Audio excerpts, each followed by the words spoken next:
Hello दोस्तों, अमृतुल classes में आप सभी का स्वागत है।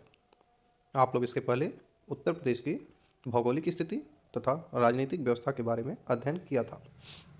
उसके बाद कुछ बिंदु जो उत्तर प्रदेश से संबंधित थे, जैसे चिन्ह यहाँ का, पक्षी, वृक्ष, इन सभी का अध्ययन आपने किया था। अब इसी कड़ी को आगे बढ़ाते हुए आज हम लोग उत्तर प्रदेश में वन्य संपदा और उससे संबंधित योजनाएं एवं कार्यक्रम तथा राष्ट्रीय उद्यान जो कि उत्तर प्रदेश में है, वन्यजीव विहार तथा पक्षी अभयारण्य जो कि उत्तर प्रदेश में स्थित हैं, उनका अध्ययन करेंगे। तो आप लोगों से यही निवेदन है कि आप लोग वीडियो को पूरा देखें और चैनल को सब्सक्राइब जरूर कर लें और वीडियो को लाइक करना न भूलें। आइए हम लोग शुरू करते हैं उत्तर प्रदेश में वन्य संपदा एवं वन्य जीव। जहाँ इंपॉर्टेंट रहेगा मैं आपको वहाँ बताता चलूँगा। एक एक पॉइंट देखते चलिए। जो उत्तर प्रदेश की प्रथम वन नीति वर्ष 1952 में आई थी तथा द्वितीय नीति 1988 में आई थी। इससे संबंधित कोई सवाल नहीं पूछेगा एग्जाम में। उत्तर प्रदेश में वन निगम की स्थापना 25 नवंबर 1974 को हुई थी। उत्तर प्रदेश में वन महोत्सव वर्ष 1952 में प्रारंभ किया गया था। कब प्रारंभ किया गया था? 1952 में। उत्तर प्रदेश में वनों का वर्गीकरण, इसे समझ लीजिए, फिर जहाँ इंपॉर्टेंट रहेगा मैं आपको बता दूंगा। आरक्षित वन, इसको यह पूर्णतः राज्य के नियंत्रण में होता है। भूमि कटाव को रोकने के लिए तथा वृक्षों को काटना तथा चराना यहाँ पर वृक्षों को काटना तथा पशुओं को चराना पूर्णतः प्रतिबंधित है। संरक्षित वन क्या होता है? सरकारी नियंत्रण में होता है। स्थानीय निवासियों को पशु चराने एवं लकड़ी काटने की सुविधा दे दी जाती है। अवर्गीकृत वन जो स्वतंत्र अवस्था में है। अब हम बात करेंगे विशिष्टता के आधार पर वनों का वर्गीकरण करेंगे। तो सबसे पहले उष्णकटिबंधीय पर्णपाती वन, दूसरा उष्णकटिबंधीय शुष्क पर्णपाती वन, उष्णकटिबंधीय कटीले वन। इनसे प्रश्न नहीं पूछा जाता है, जहाँ प्रश्न आएगा मैं आप लोगों को बता दूंगा। फिलहाल आप लोग पूरा देखते चलिए। उष्णकटिबंधीय नम पर्णपाती वन या तराई क्षेत्रों में पाए जाते हैं, गोरखपुर जैसे क्षेत्रों में। औसत वर्षा इसके लिए चाहिए 100 से 150 सेंटीमीटर तक। अब इस वृक्ष में कौन कौन से वृक्ष आते हैं? तो मुख्य वृक्ष है इसका सागौन, साल, बेर, गूलर महुआ, पलाश, ढाक, आंवला। ठीक। फिर उष्णकटिबंधीय शुष्क पर्णपाती वन, इसका विस्तार पूर्व मध्य क्षेत्र व पश्चिम क्षेत्र। ठीक है, इसमें बेल, अंजीर, इमली, इससे कोई मतलब नहीं है। आइए हम लोग आगे बढ़ते हैं। राज्य के प्रमुख वृक्ष व उपयोग। देखिए, यह सवाल पूछा जाता है, यहाँ पर इंपॉर्टेंट हो जाता है, ये वाला पॉइंट इंपॉर्टेंट हो जाता है कि कौन से वृक्ष से क्या बनता है। सबसे पहले हम देखेंगे चीड़। क्या? चीड़। इसके राल का बिरोजा और तारपीन का तेल। सवाल पूछता है कि तारपीन का तेल किस वृक्ष से प्राप्त किया जाता है? तो है चीड़। फिर खैर से क्या बनाया जाता है? खैर से कत्था बनाया जाता है। खैर से क्या बनाया जाता है? कत्था। एग्जाम में पूछा जाता है। सुमेल और गुरेल से माचिस की तीली बनाई जाती है। सुमेल और गुरेल से माचिस की तीली बनाई जाती है। फिर अगला वृक्ष है बबूल। बबूल की छाल से प्राप्त रंग से चमड़े की रंगाई की जाती है। तेंदू का पत्ता, इंपॉर्टेंट लगाइएगा इसे, तेंदू के पत्ते को, पत्ते से बीड़ी बनाई जाती है। तेंदू के पत्ते से क्या बनाई जाती है? बीड़ी बनाई जाती है।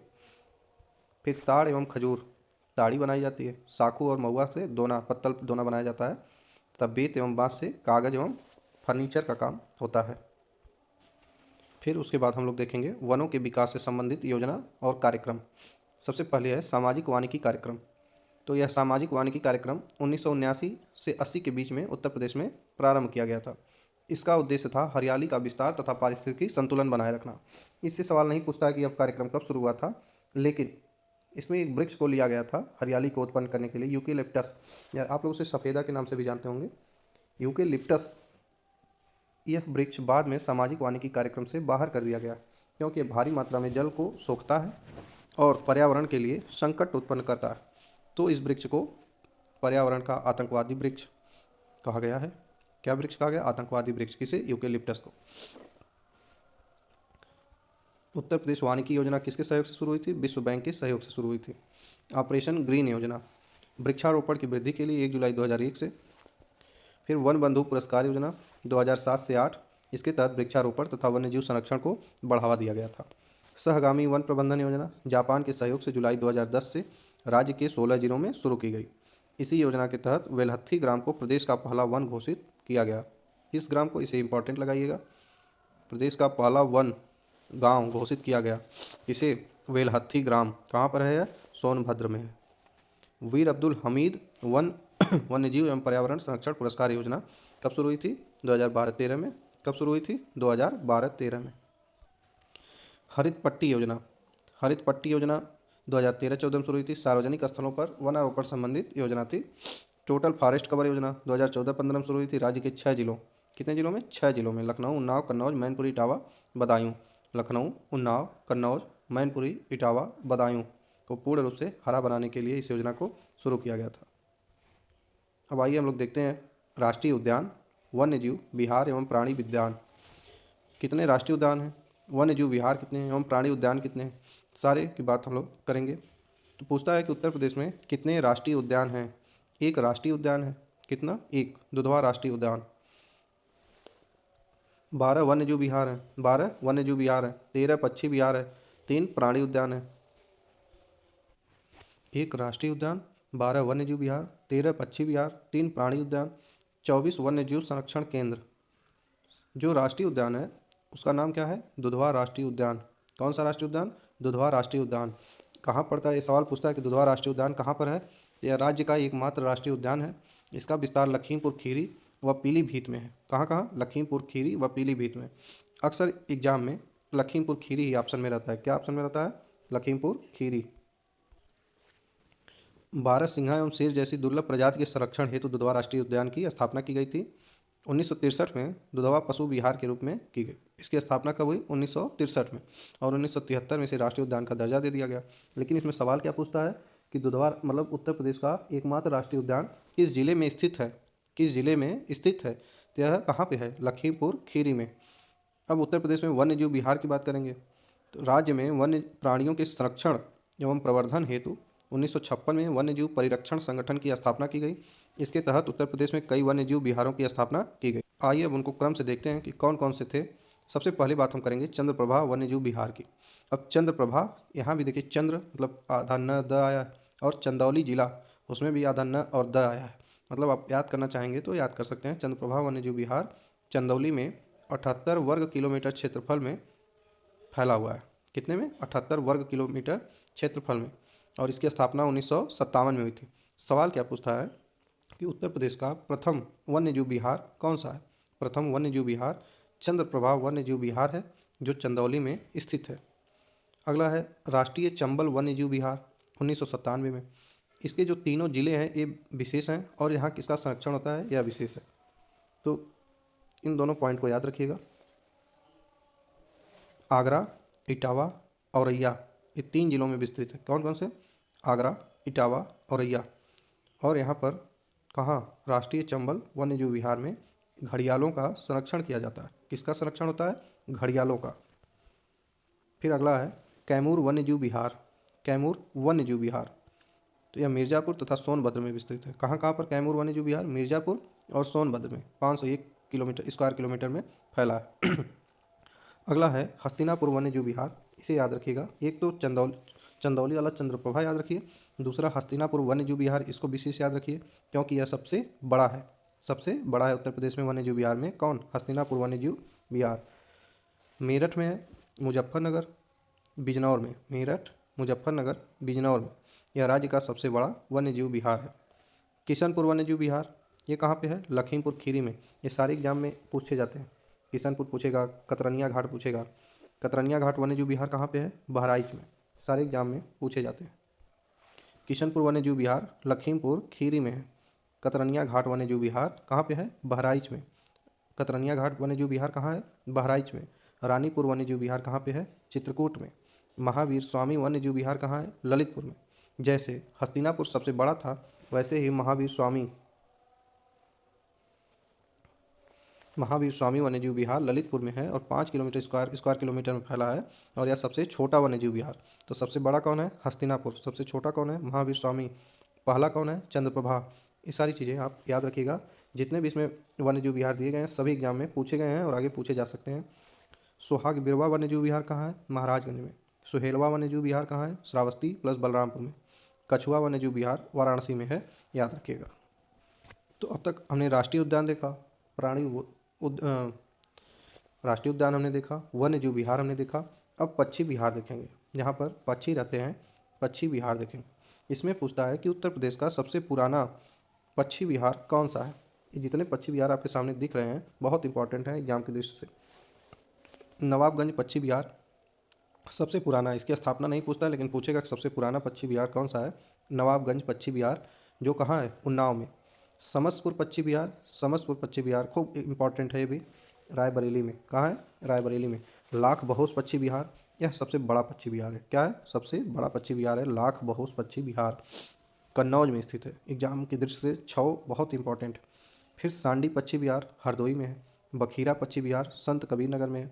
ओखला पक्षी विहार गौतम बुद्ध नगर में है। ओखला पक्षी विहार गौतम बुद्ध नगर, बखीरा पक्षी विहार संत कबीर नगर, सांडी पक्षी विहार हरदोई, लाख बहोश पक्षी विहार कन्नौज, समसपुर पक्षी विहार रायबरेली, नवाबगंज पक्षी विहार उन्नाव में। आइए आगे देखते हैं। इनको आप जरूर देख के जाइएगा। जितने इस वीडियो में जितने भी पॉइंट हैं, कुछ एक को छोड़ के सभी एग्जाम में आने की प्रबल संभावना रहती है। समान पक्षी विहार कहाँ पे है? मैनपुरी में। समान पक्षी विहार मैनपुरी में। पार्वती अर्गा पक्षी विहार गोंडा जिले में है। पार्वती अर्गा पक्षी विहार गोंडा जिले में है।